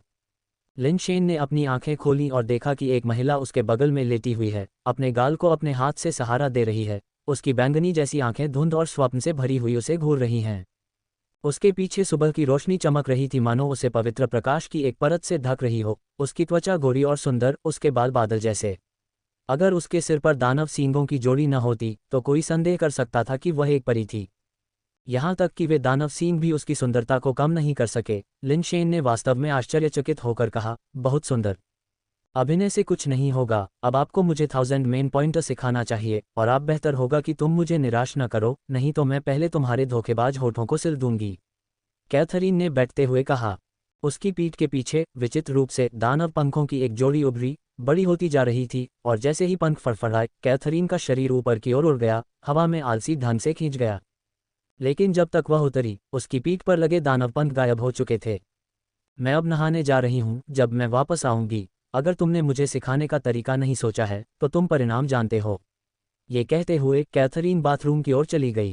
कैथरीन को दूर जाते हुए देखकर लिनशेन अब बहुत आश्वस्त था। वह वास्तव में कोई परी नहीं थी, यह एक शुद्ध शैतान की आकृति थी जो पूरी तरह से प्रभावशाली थी। जब कैथरीन बाहर आई तो उसने पहले से ही अपने कपड़े बदल लिए थे, एक तंग बैटल सूट पहना हुआ था जो उसकी एस्कर्व रेखाओं को और भी उभार रहा था। अगर मैं तुम होती तो मैं अभी कुछ कहती, कैथरीन ने ठंडे स्वर में कहा। हम काफ़ी अच्छे दोस्त हैं जो एक ही बिस्तर साझा करते हैं, तुम्हारा नाम जानना बहुत बड़ी बात नहीं होगी, है ना? लिनशेन को अभी भी नहीं पता था कि यह महिला असल में कौन थी। सौभाग्य से स्वर्ग को चुनौती देने वाली हड्डी का 1 और 10% अब उसके हाथ में था, जो उसे सही अग्नि बीज के करीब ले आया। तुम अनुमान लगाओ। कैथरीन खुशी से मुस्कुराई, वह ये देखने के लिए उत्सुक थी कि कैथरीन होने के बाद लिनशेन के चेहरे पर क्या भाव होंगे। मैं तुम्हें 1000 पुरुषों का सूचक भी सिखा सकती हूँ, उसे बताने के लिए अनिच्छुक देखकर लिनशेन ने आगे दबाव नहीं डाला। लिनशेन को लगभग यकीन था कि इस महिला के रेड हॉट होने की 90% संभावना थी। डेमन हॉटफिंगर ने उसे पहले भी संदेश भेजा था और दोनों महिलाओं के पास मोज़ाइक थे, एक ऐसा संयोग जो दुनिया में बहुत असंभव है। लेकिन क्या यह महिला कैथरीन थी? लिनशेन को लगा कि संभावना अधिक नहीं थी। अगर यह वास्तव में कैथरीन थी, अपने दबंग और दबंग स्वभाव के साथ, तो वह उसके प्रति किसी भी शत्रुता की कमी कैसे कर सकती थी? चाहे वह कैथरीन हो या ना हो, एक बार जब मैंने उसे 1000 पुरुषों का सूचक सिखा दिया है मेंस पॉइंटर, मैं उसकी प्रतिक्रिया से जान जाऊंगा कि वह मेरे खिलाफ जाएगी या नहीं। लिनशेन ने कैथरीन को 1000 मेंस पॉइंटर देना शुरू किया। लिनशेन ने शुरू में सोचा था कि कैथरीन के डेमन हॉट फिंगर में होने के कारण 1000 मेन पॉइंटर सीखना आसान होगा। आखिरकार demon hot finger 1000 main pointer के लिए एक आवश्यक कौशल था, लेकिन जब उसने उसे कई बार सिखाया तो कैथरीन ने आंदोलनों में महारत हासिल कर ली, फिर भी वह 1000 मेन पॉइंटर की असली शक्ति को उजागर करने में विफल रही। क्या तुम मेरे साथ खेलने की हिम्मत कर सकते हो? कैथरीन की उंगलियां कस गईं और निर्वाण की शक्ति तलवार की रोशनी की किरण में बदल गई, जो लिनशेन की छाती पर दबाव डाल रही थी। मैंने जो सिखाया वह सब सच था, मैंने कुछ भी नहीं छिपाया। अगर तुम इसे खुद नहीं सीख सकते तो तुम मुझे कैसे दोष दे सकते हो? लिनशेन ने भौहें सिकोड़ते हुए कहा। कैथरीन ने लिनशेन के हाव भाव देखे, जो ऐसा नहीं लग रहा था कि वह झूठ बोल रहा था। हालांकि वह इस बात से इनकार नहीं कर सकती थी कि वह एक अनुभवी अभिनेता हो सकता है, इसलिए उसने ठंडे स्वर में कहा, यहीं रुको, मैं जल्द ही सच्चाई का पता लगा लूंगी। अगर मुझे पता चला कि तुम मुझे झूठ सिखा रहे हो तो मैं तुम्हारा सिर काट दूंगी, भले ही तुम सेलेस्टियल रेस के प्रतिनिधिमंडल के प्रमुख हो। ये कहते हुए कैथरीन एक तरफ चली गई, एक सोफे पर बैठ गई और संदेश भेजने के लिए अपना संचारक निकाला। निर्वाण रूपी तलवार की रोशनी लिनशेन के सामने लटकी रही, न तो फैल रही थी और न ही हिल रही थी, मानो समय उसके चारों ओर जम गया हो। यह महिला वास्तव में भयानक है, लिनशेन ने खुद से कहा जब उसने अपनी जेब घड़ी को हिलते हुए महसूस किया। नहीं, लिनशेन को तुरंत समझ में आ गया कि क्या हुआ था और उसने कैथरीन की ओर पीठ कर ली और चुपचाप अपनी जेब घड़ी निकालकर देखने लगा। निश्चित रूप से ये रेड हॉट का संदेश था। लिनशेन अब निश्चित था, यह महिला निस्संदेह रेड हॉटे थी। कैथरीन को बिना देखे अपने संचारक पर संदेश टाइप करते हुए देखकर लिनशेन ने रेड हॉटे का संदेश खोला और देखा कि यह 1000 मेन पॉइंटर का पूर्ण संस्करण था जो उसने सिखाया था। रेड हॉटे स्पेड ए पर इतना भरोसा करता है, अपने शरीर से प्राप्त इस कौशल को इतने खुलेआम भेज रहा है, उनका रिश्ता आखिर क्या है? लिनशेन ने सोचा। उसने टाई से पूछने की योजना बनाई कि क्या वह वास्तव में स्पेड ए है, और यदि हाँ, तो रेड हॉटे के साथ उसका क्या रिश्ता था? यदि दोनों एक जोड़े हैं। लिनशेन ने मुश्किल से उस विचार को जारी रखने की हिम्मत की। मेरे लिए अच्छी तरह से देखो, क्या ये फिंगर स्किल वास्तव में असली है? रेड हॉटे ने एक और संदेश भेजा। लिनशेन ने देखा कि वह उसकी ओर देख रही है, इसलिए उसने खुद को संचारक के साथ व्यस्त रखते हुए उदासीन होने का नाटक किया। आप इसे सत्यापित करने के लिए किससे पूछ रहे हैं? क्या उन पर भरोसा किया जा सकता है? लिनशेन ने संचारक के साथ खेलने का नाटक किया क्योंकि उसने जानबूझकर पूछा था। निश्चित रूप से आपसे ज्यादा विश्वसनीय, कैथरीन ने ठंडे स्वर में कहा। अगर वह कहता है कि तुम नकली हो, तो तुम निश्चित रूप से नकली हो और तुम्हें मरना ही होगा। अगर वह कहता है कि यह असली है, तो तुम जीवित रह सकती हो, इसलिए बेहतर होगा कि तुम खूब प्रार्थना करो। क्या वह इतना अच्छा है? शायद तुम्हें उसे व्यक्तिगत रूप से सत्यापित करने के लिए यहाँ आमंत्रित करना चाहिए। केवल संदेश को देखते हुए क्या कोई गलती हो सकती है? लिनशेन ने सुझाव दिया। वह कोई गलती नहीं करेगा, कैथरीन ने पूरे आत्मविश्वास के साथ उत्तर दिया, जैसे कि वह आदमी एक अचूक उपस्थिति हो।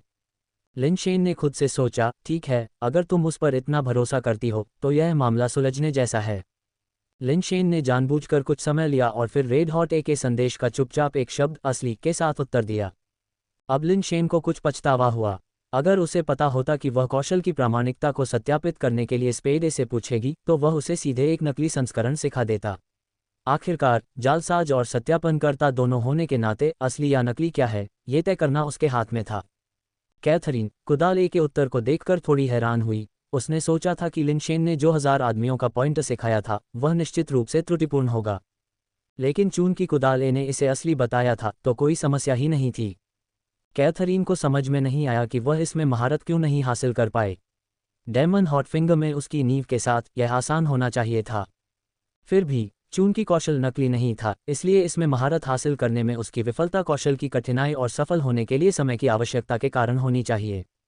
अब आप जा सकते हैं।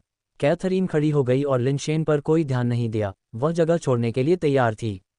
लिनशेन अब अग्निबीज के कब्जे में था, काफी संतुष्ट महसूस कर रहा था और अब इस महिला के साथ खुद को और शामिल नहीं करना चाहता था। उसने प्रतिनिधिमंडल में वापस जाने की योजना बनाई। दुर्भाग्य से केवल एक ही कक्षीय कार उपलब्ध थी, इसलिए लिनशेन को उसी कक्षीय वाहन में कैथरीन के साथ शामिल होना पड़ा। कैथरीन ने लिनशेन को अंदर आते देखकर थोड़ा मुंह सिकोड़ा, लेकिन फिर अपनी पिछली योजनाओं को याद करते हुए वह मुस्कुराई और बोली, आज रात लॉन्गयू द्वारा आयोजित एक भोज है। क्या आप शामिल होने में रुचि रखते हैं? लॉन्गयू? कौन सी लॉन्गयू? लिनशेन ने आश्चर्यचकित होकर पूछा, क्योंकि उसने आने से पहले कुछ शोध किया था। उसे डीमन जनजाति के प्रसिद्ध और नामी कुलीनों के बारे में थोड़ी समझ थी, लेकिन उसने लॉन्गयू नाम के बारे में कभी नहीं सुना था। डीमन जनजाति के प्रसिद्ध कुलीनों और उनके बच्चों में ऐसा लगता था कि किसी का भी यह नाम नहीं था। आप लॉन्गयू के बारे में नहीं जानते? इतनी प्रतिभाशाली और खूबसूरत महिला। कैथरीन को लगा कि लिनशेन दिखावा कर रहा है। ब्रह्मांड में कोई भी व्यक्ति लॉन्गयू को कैसे नहीं जानता होगा? वह एक ऐसी महिला थी जिसे कई कुलीन परिवार अपने परिवार में शामिल करना चाहते थे। लिनशेन ने खोज करने के लिए अपना संचारक निकाला और तुरंत लॉन्गयू के बारे में कई विवरण पाए। ये लॉन्गयू इंटरस्टेलर युग की एक स्टार लग रही थी, मनोरंजन स्टार नहीं, बल्कि एक वाकई सक्षम और विद्वान स्टार। हेवंस वेब पर उसके बारे में असंख्य कहानियां थीं। अनिवार्य रूप से ये कई परिदृश्य थे जहां वह दूसरों को प्रभावित और विस्मित कर देती थी। 20 वर्ष की आयु तक पहुंचने से पहले ही अमर हो जाने की बात, या एक बच्चे के रूप में जंगली बेस म्यूटेशन प्राणियों को स्वेच्छा से निष्ठा की प्रतिज्ञा करने के लिए मजबूर करना, या अमर स्तर के एक शक्तिशाली व्यक्ति के साथ बहस करना जब तक कि वह आंसू में डूब न जाए, बहस जीतने में असमर्थ हो और इस तरह लड़ाई का सहारा ले, केवल लॉन्गयू द्वारा पीटे जाने के लिए, और इसी तरह। संक्षेप में केवल एक शब्द इस महिला का वर्णन करता है, युद्ध में कुशल और भाषण में वाक्पटु।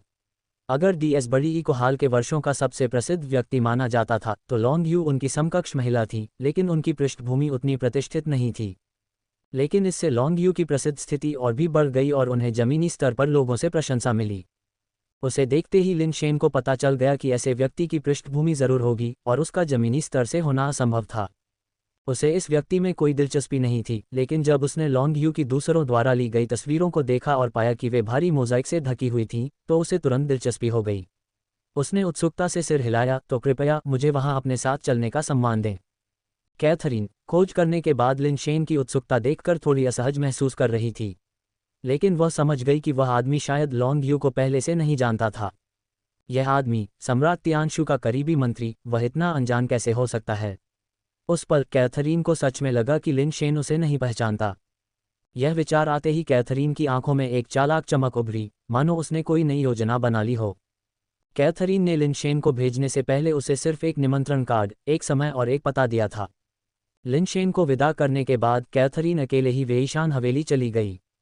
वेईशान हवेली वह जगह थी जहां लॉन्ग यू बहस का आयोजन कर रही थी। जब कैथरीन पहुंची तो लॉन्ग यू आयोजन स्थल की व्यवस्था करने में व्यस्त थी। कैथरीन, तुम यहाँ जल्दी आ गई हो। क्या तुम आयोजन स्थल की व्यवस्था करने में मेरी मदद करने आए हो? लॉन्ग यू ने मुस्कुराते हुए पूछा। वह और कैथरीन एक दूसरे से बहुत परिचित थीं। बहुत ही सक्षम महिलाओं के रूप में उन्होंने कई बार विचारों का आदान प्रदान किया था और एक दूसरे की काफ़ी प्रशंसा की थी। डिमन स्टार की इस यात्रा के दौरान कैथरीन ने लॉन्ग यू के साथ भी अक्सर बातचीत की थी। हाँ और नहीं, कैथरीन ने लगभग व्यवस्थित आयोजन स्थल पर नज़र डालते हुए उत्तर दिया। वास्तव में आयोजन स्थल की व्यवस्था उतनी महत्वपूर्ण नहीं है। महत्वपूर्ण हिस्सा लोग हैं। क्या मैंने जिन लोगों को आमंत्रित किया है उनमें कुछ गड़बड़ है? लॉन्ग यू ने कुछ उलझन के साथ कैथरीन को देखा। आपने जिन लोगों को आमंत्रित किया है वे ठीक हैं, लेकिन आमंत्रण का तरीका थोड़ा समस्याग्रस्त है। कैथरीन ने लॉन्ग यू के आगे पूछने का इंतजार किए बिना कहा। इसके बारे में सोचिए, आपने जिन मशहूर हस्तियों और युवा गुरुओं को आमंत्रित किया है वे सभी प्रभावशाली लोग हैं जिनके पीछे उनकी अपनी जातियां और परिवार हैं। जब वे एक साथ इकट्ठा होते हैं तो उनके रिश्तों का नेटवर्क एक उलझी हुई गड़बड़ी होती है जो मकड़ी के जाले से भी ज्यादा जटिल होती है।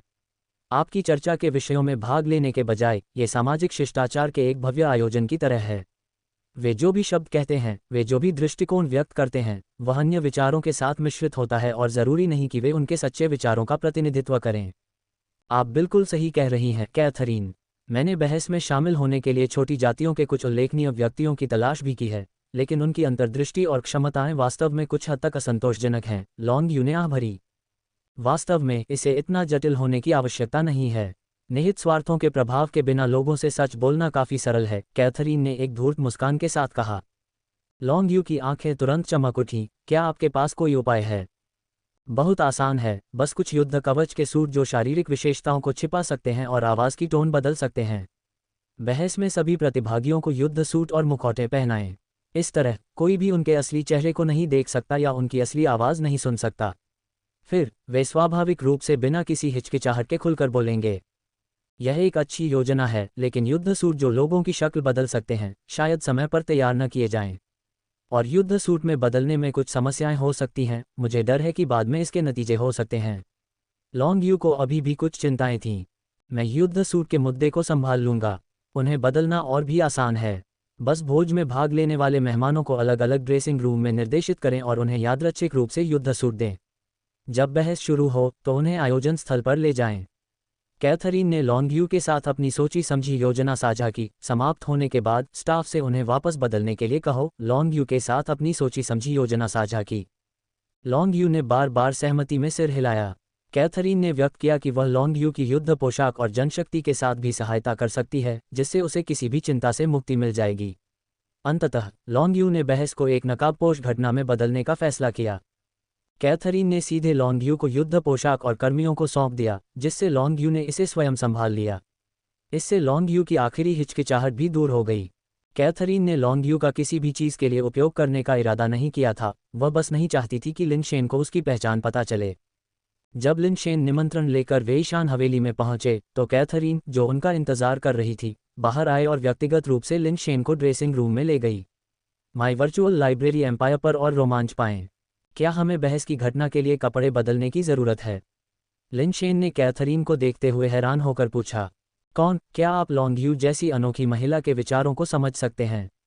उसके अपने कारण हैं। मेहमान होने के नाते हम स्वाभाविक रूप से मेजबान की इच्छाओं का पालन करते हैं, कैथरीन ने आग्रह किया और लिनशेन को युद्ध पोशाक में बदलने के लिए कहा। जब लिनशेन युद्ध पोशाक में बदल कर बाहर आया तो उसने पाया कि कैथरीन ने पहले ही अपनी पोशाक पहन ली थी।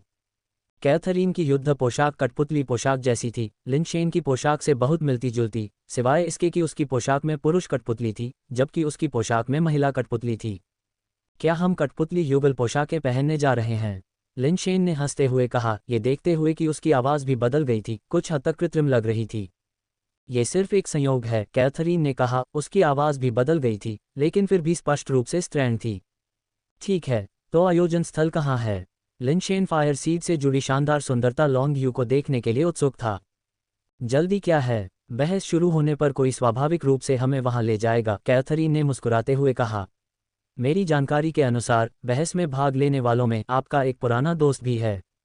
मेरा एक पुराना दोस्त? लिनशेन हैरान था। वह शायद ही कभी बाहर जाता था, तो डीमन स्टार जैसी जगह पर उसका कोई पुराना दोस्त कैसे हो सकता है?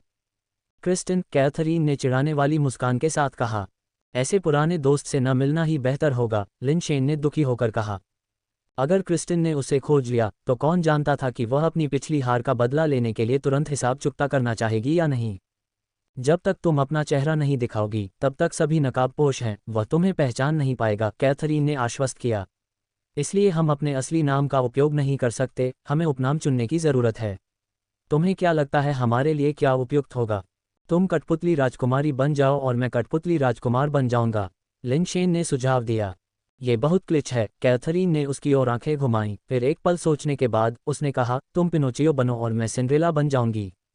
तुम भी उन परियों की कहानियों को जानते हो? लिनशेन हैरान था। उसने सोचा था कि वे केवल मानव ग्रह पर ही कहानियां हैं, उम्मीद नहीं थी कि रेड हॉटे भी उनसे परिचित होगा। किसका बचपन नहीं होता, कैथरीन ने मुंह सिकोड़ते हुए कहा। किसी कारण से लिनशेन को लगा कि कैथरीन पहले की तुलना में बहुत अधिक जीवंत लग रही थी, अब जब वह भेष में थी। मुझे वे परियों की कहानी के पात्र पसंद नहीं हैं। तुम सिंड्रेला हो सकती हो, लेकिन मैं पिनोचियो नहीं बनूंगी, लिनशेन ने कहा। तो तुम कौन सा उपनाम इस्तेमाल करोगी? कैथरीन ने थोड़ा नाखुश होकर पूछा। चलो झाओ ज़िलोंग के साथ चलते हैं, लिनशेन ने कुछ सोचने के बाद कहा। झाओ ज़िलोंग? वह क्या है? कैथरीन पूरी तरह हैरान थी, उसने कभी यह नाम नहीं सुना था। वह हमारे मानव इतिहास का एक प्रसिद्ध जनरल है, जिसे अपने समय में अपराजेय माना जाता था। उसके युग में केवल एक व्यक्ति ही उसका मुकाबला कर सकता था और उन्हें दुनिया में केवल 2 अजेय प्राणी माना जाता था, लिनशेन ने गंभीरता से समझाया। यदि आप इस तरह का उपनाम इस्तेमाल करते हैं तो क्या लोगों को ये पता लगाने के लिए इधर उधर नहीं पूछना पड़ेगा कि आप इंसान हैं? कैथरीन ने टिप्पणी की। उन्हें पता लगाने दें, मैंने इसे छिपाने की कभी योजना नहीं बनाई। इसके अलावा मनुष्य असंख्य हैं, मैं अकेला नहीं हूँ, लिनशेन ने तेजी से विषय बदलते हुए उत्तर दिया। क्या आप अपने उपनाम के लिए किसी अन्य जनरल का नाम इस्तेमाल करना चाहेंगे? ये काम कर सकता है। दूसरे जनरल का नाम क्या है? कैथरीन को यह विचार काफी दिलचस्प लगा और उसने पूछा। चांगबन ढलान, लिनशेन ने गंभीर चेहरे के साथ कहा। कैथरीन को लगा कि 2 मानव जनरलों के नाम थोड़े अजीब थे, लेकिन प्रजातियों की विविधता को देखते हुए नामों का अजीब लगना असामान्य नहीं था। आखिरकार कैथरीन ने कोडनेम सिंड्रेला को त्याग दिया और कोडनेम चांगबन स्लोप को अपना लिया। कैथरीन के अनुरोध पर लिनशेन ने उसे झाओ ज़िलोंग के कुछ कारनामों के बारे में बताया, सिवाय सबसे प्रसिद्ध युद्ध के। इससे पहले कि लिनशेन चांगबन स्लोप में जनरल की उपलब्धियों के बारे में विस्तार से बता पाते, एक नौकर ने दरवाज़ा खटखटाया। वाद विवाद कार्यक्रम शुरू हो चुका था और नौकर ने उन्हें कार्यक्रम स्थल तक पहुंचाया। रास्ते में उन्होंने लोगों को विभिन्न युद्ध पोशाक पहने हुए कार्यक्रम स्थल की ओर जाते देखा, जिससे उनकी प्रजातियों को पहचानना लगभग असंभव हो गया, सिवाय उन लोगों के जिनकी विशिष्ट विशेषताएं युद्ध पोशाकों द्वारा पूरी तरह से ढकी नहीं जा सकती थीं। इसका प्रभाव एक मुखौटा गेंद जैसा था। आयोजन स्थल के अंदर बैठने के लिए कई जगहें व्यवस्थित की गई थीं, पारंपरिक हॉल की तरह सीटों की कतारों में नहीं, बल्कि सोफे से विभाजित अलग अलग छोटे क्षेत्रों में, कमरे के बिल्कुल सामने एक अर्धवृत्ताकार मंच के साथ। नौकर उन्हें एक घुमावदार सोफा क्षेत्र में ले गया और उन्हें वहां बैठने के लिए कहा। लिनशेन ने देखा कि बहुत से लोग पहले से ही बैठे हुए थे, ज्यादातर एक दूसरे से बात नहीं कर रहे थे क्योंकि सभी ने युद्ध के कपड़े पहने हुए थे और उन्हें पहचानना मुश्किल था। केवल कुछ मिलनसार व्यक्ति ही अपने पड़ोसियों के साथ उत्साहपूर्ण बातचीत करने में कामयाब रहे, भले ही वे पहचान न पाए हों कि वे कौन हैं। मंच पर एक कॉफ़ी टेबल से अलग किए गए कई सोफे थे। लिनशेन ने कमरे का सर्वेक्षण किया, लेकिन मोज़ेक को नहीं देखा। लॉन्ग यू कौन है? लिनशेन ने कैथरीन से पूछा, जो उसके बगल में बैठी थी। अगर लॉन्ग यू उनमें से एक होती तो उसका पिछला निर्णय गलत होता। उस सुंदरता की एक झलक पाने के लिए इतनी उत्सुक? कैथरीन ने अपने एक सवाल से उसके सवाल को टाल दिया। अगर मुझे किसी सुंदरी को देखना होता तो बस तुम्हें देखना ही काफ़ी होता। यहाँ आने की कोई ज़रूरत नहीं होती। लिन शेन ने मुस्कुराते हुए समझाया, मैं बस ये जानना चाहता हूँ कि क्या 20 साल की उम्र में अमर हो जाने वाले व्यक्ति के पास वास्तव में 3 सिर और 6 भुजाएं होती हैं। कैथरीन हंसी, ऐसी सुंदरी के पास 3 सिर और 6 भुजाएं कैसे हो सकती हैं? बकवास मत करो, कैथरीन ने रुकते हुए कहा। लॉन्ग यू इस वाद विवाद कार्यक्रम की आयोजक है। वह शायद अपना चेहरा नहीं छिपाएगी, आखिरकार उसे इसकी मेज़बानी करनी है। हालांकि राजकुमारी जैसी युद्ध पोशाक पहने मंच पर पर्दे के पीछे से उभरी महिला ने खुद को लॉन्ग यू के रूप में पहचाना और फिर बहस के आयोजन के नियमों और ध्यान देने योग्य बिंदुओं के बारे में बताया। मुख्य बिंदु ये थे कि बहस के दौरान किसी भी तरह के शारीरिक टकराव की अनुमति नहीं थी, पहचान गुप्त रखी जानी चाहिए, दूसरों की पहचान के बारे में पूछताछ निषिद्ध थी, और हर कोई कार्यक्रम के विषय पर गुमनाम रूप से बोल सकता था, किसी भी विचार को स्वतंत्र रूप से व्यक्त कर सकता था, लेकिन अपमानजनक भाषा का उपयोग किए बिना। बहस को कई भागों में विभाजित किया गया था और लॉन्ग यू ने मंच से प्रत्येक खंड को स्पष्ट रूप से व्यक्त किया। कैथरीन कुछ हद तक हैरान थी, क्योंकि इन मामलों के बारे में लॉन्ग यू के साथ उसकी पिछली बातचीत में यह उल्लेख नहीं किया गया था कि बाद वाला भी मुखौटा पहनेगा। इसके अलावा मंच पर लॉन्ग यू कैथरीन को थोड़ा अजीब लगा। ये केवल कैथरीन ही नहीं थी जिसे यह अजीब लगा, लिन शेन को भी ऐसा लगा, क्योंकि उसने लॉन्ग यू के व्यक्ति पर मोज़ेक नहीं देखा था। क्या ये हो सकता है कि मैं गलत हूं और लॉन्ग यू फायर सीड वाहक नहीं है? क्या मैंने जो वीडियो देखे हैं उन्हें सेंसर किया गया हो सकता है? लेकिन इसका कोई मतलब नहीं है, निश्चित रूप से सभी फुटेज को सेंसर नहीं किया जाएगा, लिन शेन ने सोचा। जब कैथरीन हैरान थी तो मिनोटॉर शैली के युद्ध सूट पहने हुए किसी व्यक्ति ने उनके क्षेत्र में आकर पूछा, माफ़ कीजिए, क्या यहाँ कोई बैठा है? क्या मैं आपके साथ बैठ सकता हूँ? कैथरीन मना करने वाली थी, क्योंकि उसे अजनबियों के साथ बैठने की आदत नहीं थी, लेकिन जब उसने मिनोटॉर के गुप्त हाथ के इशारे को देखा तो वह रुक गई। यहाँ कोई नहीं है, आप जो चाहें करें, कैथरीन ने एक अजीब भाव के साथ कहा। इशारा पहचानने पर वह समझ गई कि यह कौन था। कोई आश्चर्य नहीं कि उसे लगा कि मंच पर लॉन्ग यू अजीब लग रहा था। ये वास्तव में एक दिखावा था, असली लॉन्ग यू मिनोटॉर था। ये कैथरीन की अपेक्षा से अलग था। वह मायू के इरादों को नहीं समझ पाए और चुपचाप भौहें सिकोड़ लीं। शुक्र है, उसके युद्ध सूट ने उसका चेहरा पूरी तरह से छिपा दिया था और कोई भी उसके भाव नहीं देख सकता था। मिनोटॉर बगल के सोफे पर बैठ गया और वे तीनों एक ही छोटे से क्षेत्र में बैठे थे जिसमें कोई और प्रवेश नहीं कर रहा था। मेरा कोडनेम बुल है, लॉन्ग यू ने उत्सुकता से अपने बगल में लिन शेन को देखते हुए कहा। वह जानती थी कि उसके बगल में खड़ी महिला कैथरीन थी, लेकिन यह आदमी कौन था जिसे कैथरीन ने बहस के कार्यक्रम में लाया था और व्यक्तिगत रूप से कार्यक्रम स्थल में ले गई थी? लॉन्ग यू को कुछ असामान्य लगा। उसने ये भी अनुमान लगाया कि कैथरीन के छद्म बहस के विचार का इस आदमी से कोई लेना देना था या नहीं। मैं झाओ जिलोंग हूँ, लिन शेन ने शालीनता से अपना परिचय दिया। लिन शेन द्वारा दिए गए कोडनेम को सुनकर लॉन्ग यू एक पल के लिए रुक गया, हालांकि यह बिल्कुल भी ध्यान देने योग्य नहीं था। मेरा कोडनेम चांदबन स्लोप है, कैथरीन ने भी अपना उपनाम घोषित किया। लॉन्ग यू ने कैथरीन से लिन शेन की ओर देखा और सिर हिलाया। आपके कोडनेम अजीब लगते हैं, मुझे आश्चर्य है कि उनका क्या मतलब है। आपका अगला अध्याय माई वर्चुअल लाइब्रेरी एम्पायर पर है। वे मेरे देश में प्राचीन काल के 2 प्रसिद्ध जनरलों के नाम हैं, लिन शेन ने बुल होने का दावा करने वाले इस व्यक्ति की छानबीन करते हुए समझाया। उसे एहसास हुआ कि यह बुल वास्तव में बुल नहीं था, बल्कि इस वाद विवाद कार्यक्रम का असली आयोजक लॉन्ग यू था। कोई आश्चर्य नहीं कि उसे लगा कि लॉन्ग यू पर मोज़ेक को पहले न देख पाने के कारण कुछ गड़बड़ है। असली लॉन्ग यू मंच पर नहीं थी, उसने सोचा। वह इस बात से हैरान था कि वह खुद को यहाँ एक नियमित प्रतिभागी के रूप में क्यों पेश कर रही थी। मैं समझ गया, बुल ने बिना किसी और पूछताछ के जवाब दिया और कैथरीन की ओर मुड़ा। चांदबान, ये नाम उच्चारण करने में थोड़ा मुश्किल है। मैं तुम्हें सिर्फ स्लोप कहूँगा। इस घटना के विषय पर तुम्हारी क्या राय है?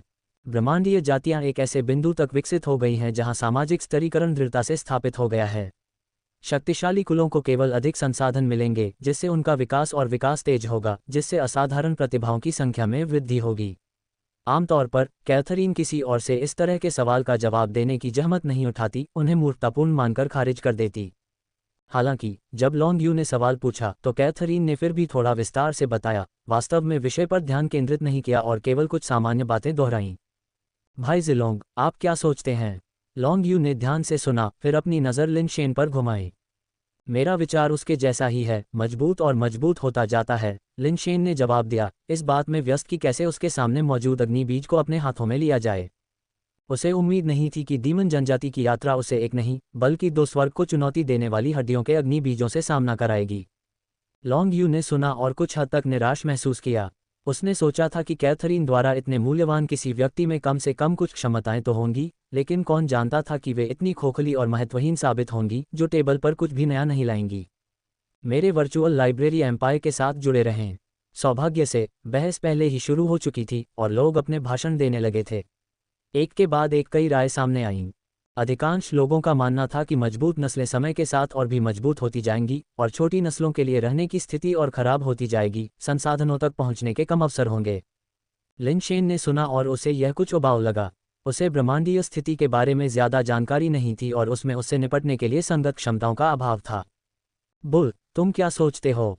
लिनशेन लॉन्गयू से और बातचीत करना चाहता था, लेकिन उसे नहीं पता था कि और क्या कहना है।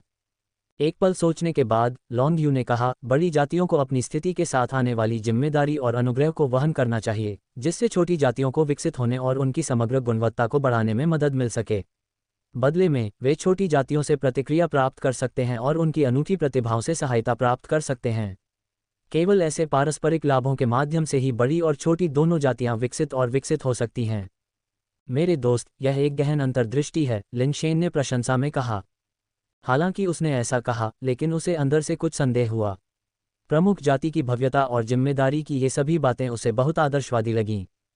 मानवता के इतिहास ने उसे सिखाया कि लंबे समय तक एकजुट रहने वाली कोई भी चीज़ अंततः विभाजित होनी ही चाहिए, और जो विभाजित है वह एकजुट होने का प्रयास करती है। सब कुछ विखंडन और एकीकरण के बीच विकसित होता है।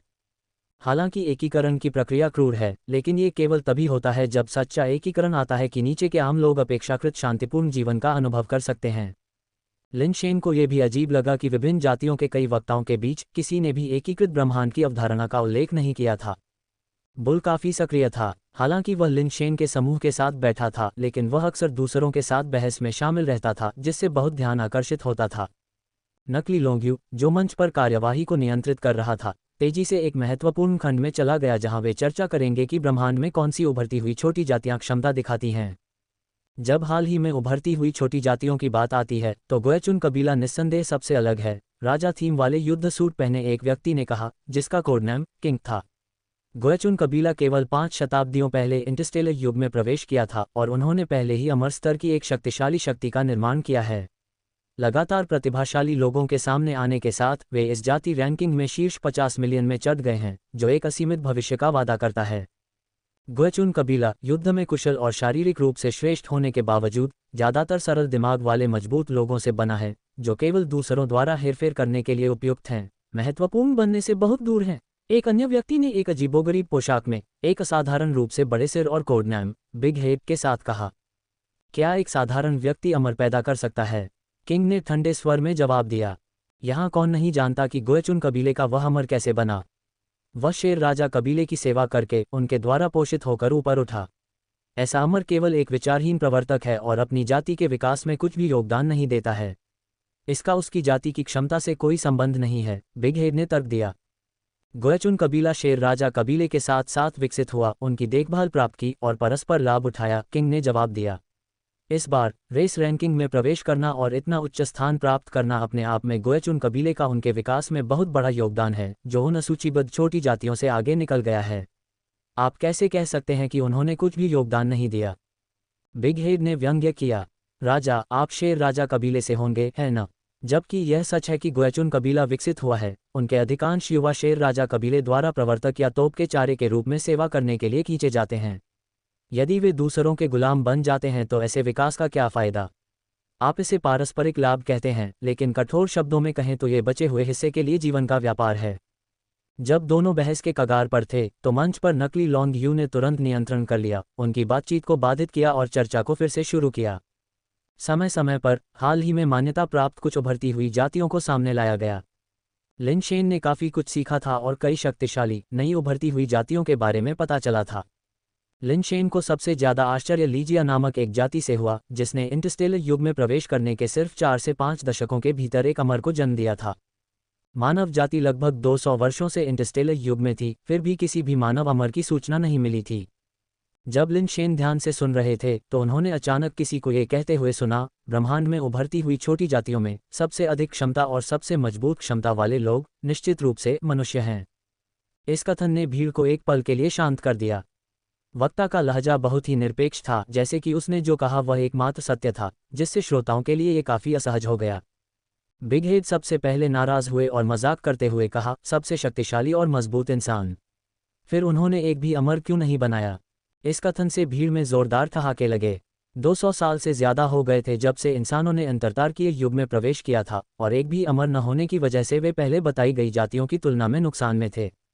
लिन शेन को यह स्वीकार करना पड़ा कि लीजिया जैसी जातियों की तुलना में इंसानों का विकास बहुत तेज नहीं था। उन्होंने उस व्यक्ति की ओर देखा जिसने दावा किया था कि इंसानों में सबसे ज्यादा विकास की क्षमता है। उन्होंने देखा कि वह कद्दू के आकार का हेलमेट पहने हुए था। लिन शेन ने इस व्यक्ति को पहले कभी बोलते नहीं देखा था। ऐसा लग रहा था कि आज चर्चा में यह उनका पहला योगदान था। हम जिस बात पर चर्चा कर रहे हैं वह एक जाति की क्षमता है, न कि इस बात पर कि उसके पास अभी कितने अमर हैं। अगर यह अमरों के बारे में है तो बेशक कई अमरों वाली शक्तिशाली जातियां सबसे मजबूत हैं। पंपकिन ने रुककर कहा, मैंने कहा कि मनुष्यों में सबसे मजबूत क्षमता है क्योंकि अपने साथियों के बीच उनका प्रदर्शन किसी भी छोटी जाति, यहां तक कि कुछ बड़ी जातियों से भी कम नहीं है। उदाहरण के लिए मनुष्यों में से लिन शेन को लें, प्रजाति रैंकिंग में उनका प्रदर्शन सभी के लिए स्पष्ट है, जो शीर्ष प्रतिभाओं के बराबर है। और अपराजित राजा अपने निर्वाण प्राणी की स्थिति के साथ प्रजाति रैंकिंग में एक स्थान सुरक्षित करने में कामयाब रहे। हालांकि यह उच्च रैंकिंग नहीं है, लेकिन कितने छोटे जाति के निर्वाण प्राणी इसे प्राप्त कर सकते हैं। ट्रू मेयू ने इस कथन का समर्थन करते हुए कहा, लिन शेन और अपराजित राजा वास्तव में अपने साथियों के बीच खड़े हैं, किसी भी प्रमुख जाति की प्रतिभा से कम नहीं हैं। इस अर्थ में मनुष्यों की क्षमता वास्तव में मजबूत है। बिग हेड ने तिरस्कारपूर्वक कहा, लिन शेन की ताकत का उसके इंसान होने से कोई लेना देना नहीं है। जहां तक मुझे पता है, इंसान 200 से ज्यादा सालों से इंटरस्टेलर युग में हैं और कुछ ही वाकई उल्लेखनीय प्रतिभाएं उभरकर सामने आई हैं। लिन शेन इसलिए अलग नजर आए क्योंकि वे सेलेस्टियल रेस के तियानजुन के पसंदीदा व्यक्ति हैं, बस एक ऐसे व्यक्ति जो चापलूसी करके आगे बढ़े हैं। अगर तियानजुन ने उन पर बहुत ज्यादा संसाधन खर्च नहीं किए होते और सम्राट तियानशु से उनकी सिफारिश नहीं की होती, तो उनमें इतनी दूर तक पहुंचने की क्षमता नहीं होती। क्षमता की बात करें तो मैं बिस्तर पर उनकी क्षमता की वाकई प्रशंसा करता हूं। तियान परिवार के एक व्यक्ति को इतना समर्पित बनाने की सच में उनके कौशल प्रभावशाली हैं। हॉल में फिर से ठहाके गूंज उठे। प्रजाति रैंकिंग की लड़ाई के बाद लिन शेन भी विभिन्न जातियों की नज़रों में आ गए थे, और कई लोगों ने उनकी पृष्ठभूमि और उन्नति का अध्ययन किया था, ये जानते हुए कि यह असामान्य नहीं था। कैथरीन ने लिन शेन को बहुत दिलचस्पी से देखा, ये देखने के लिए उत्सुक थी कि इस समय उसकी क्या प्रतिक्रिया होगी। दुर्भाग्य से उसकी अभिव्यक्ति उसके हेलमेट से छिपी हुई थी, इसलिए वह उसे नहीं देख सकी। वैसे भी लिन शेन के पास दिखाने के लिए ज्यादा अभिव्यक्ति नहीं थी। जब दूसरों ने कहा कि उसने दूसरों पर भरोसा करके अपनी शुरुआत की है, तो लिन शेन को लगा कि इसमें कुछ भी गलत नहीं है। अगर तियानशुन की मदद न होती तो उसे इतनी जल्दी अपनी वर्तमान स्थिति तक पहुंचने में कठिनाई होती। लिन शेन ने इसे अपमान के रूप में नहीं देखा, इसके विपरीत वह तियानशुन का बहुत आभारी था, जो उसके जीवन में एक उपकार करता था। हालांकि कद्दू आश्वस्त नहीं था और उसने कहा, भले ही लिन शेन ने किसी और के संसाधनों का उपयोग किया हो, यह उसकी अपनी क्षमता है। इसके अलावा अपराजित राजा का अस्तित्व है। हर कोई जानता है कि अपराजित राजा लिन शेन का भाई है। जब कोई व्यक्ति ज्ञान प्राप्त करता है तो उसके पालतू जानवर भी स्वर्ग में चले जाते हैं। लिन शेन नरम चावल खाने वाला होता है और पूरा परिवार अमरता की ओर बढ़ता है। ये कौशल वास्तव में प्रभावशाली है। यदि सभी मनुष्य लिन शेन की तरह होते तो भविष्य का विकास वास्तव में असीमित होता। कुछ और लोगों का दूसरों पर निर्भर होना, नरम चावल खाकर एक शक्तिशाली ब्रह्मांडीय जाति बनना, बस कुछ ही मिनटों की बात होगी। बिग हेड ने फिर से सभी को हंसाया। यहाँ तक कि राजा, जो पहले उसके साथ अच्छा नहीं रहता था, ने भी कहा, ये वास्तव में अनंत संभावना है कि मानवता ने 200 से अधिक वर्षों में ऐसे मुफ्तखोर को पैदा किया है। सभी के वापस चले जाने के बाद आपको अपनी महिलाओं पर कड़ी नज़र रखनी होगी और किसी को भी उनका फ़ायदा नहीं उठाने देना होगा। अपने कद्दू के हेलमेट के नीचे वान शिनलोन का चेहरा बहुत अच्छा नहीं लग रहा था। हालांकि यह वही परिणाम था जो वह चाहता था, लेकिन वह अंदर से बहुत असहज महसूस कर रहा था। एक इंसान के तौर पर वह अपनी जाति के बारे में इस तरह बात होते नहीं देखना चाहता था, और वह निश्चित रूप से ये सब खुद नहीं करना चाहता था। लेकिन अब जब वान परिवार को एक कोने में धकेल दिया गया है, तो उसके पास जीवित रहने के लिए ये कदम उठाने के अलावा कोई विकल्प नहीं था। जीवित रहने के लिए वान शिनलोंग ने अपने दिल में अपने विश्वास को मजबूत किया। बिग हेड और राजा की ओर देखते हुए उसने कहा, चाहे लिन शेन ने किसी के भी संसाधनों का इस्तेमाल किया हो, उसके पास डीएस बड़ी ई को हराने की ताकत है। मेरा मानना है कि आप सभी ने जो संसाधन इस्तेमाल किए हैं वे लिन शेन से कम नहीं हैं। यदि समान स्तर पर आप में से कौन डीएस बड़ी ई के खिलाफ जीत सकता है? उसके शब्दों ने सभी को चौंका दिया। किसी ने ये कहने की हिम्मत नहीं की कि वे निश्चित रूप से उसी स्तर पर डीएस बड़ी ई को हरा सकते हैं। ये दावा कि लिन शेन ने डीएस बड़ी ई को हराया है केवल एक अफवाह है, किसी ने इसे नहीं देखा है। कौन जानता है कि सच्चाई क्या है? शायद ये सिर्फ उसकी अपनी शेखी बघारना है। राजा ने कद्दू की ओर देखा और व्यंग्यात्मक लहजे में कहा, तुम इंसानों के बारे में इतना बढ़िया बोलते हो, तुम खुद भी इंसान नहीं हो, है ना? माई वर्चुअल लाइब्रेरी एम्पायर में छिपी हुई कहानियां खोजें। तो क्या हुआ अगर मैं हूं? वान शिनलोंग ने बिना किसी भाव के उत्तर दिया, हालांकि वह अंदर से बेहद असहज था। वह जोकर नहीं बनना चाहता था, लेकिन आज उसे यह भूमिका निभानी थी। ये शानदार होगा। चूंकि तुम इंसानों और उनकी क्षमता के बारे में इतना बढ़िया बोलते हो, मुझे लगता है कि तुम खुद भी काफ़ी सक्षम हो। फिर इसे सभी के सामने साबित करो, राजा ने मुस्कुराते हुए लेकिन मजाक से भरे लहजे में कहा। तुम चाहते हो कि मैं इसे कैसे साबित करूं? वान शिनलोंग ने दांत पीसते हुए पूछा। सरल, अपना स्तर बताओ। तुमने कहा था कि इंसान उसी स्तर पर अजेय हैं, है ना? मैं तुमसे लड़ने के लिए उसी स्तर का एक नौकर ढूंढूंगा। अगर तुम जीत गए तो मैं तुम्हारी कही बात मान लूंगा, राजा ने पलटकर कहा, और अगर तुम हार गए तो मैं तुम्हारी जान नहीं लूंगा। तुम्हें बस सबके सामने 3 बार चिल्लाना है कि इंसान कमज़ोर हैं। क्या तुम्हारी हिम्मत है? सब लोग। यह एक द्वंद्वात्मक बैठक है। नकली लोंगियों ने स्थिति को नियंत्रित करने की कोशिश की, लेकिन ये स्पष्ट था कि उसके शब्द बहुत प्रभावी नहीं थे। यह इस इंसान और मेरे बीच की बात है, अब द्वंद्वात्मक बैठक से इसका कोई संबंध नहीं है।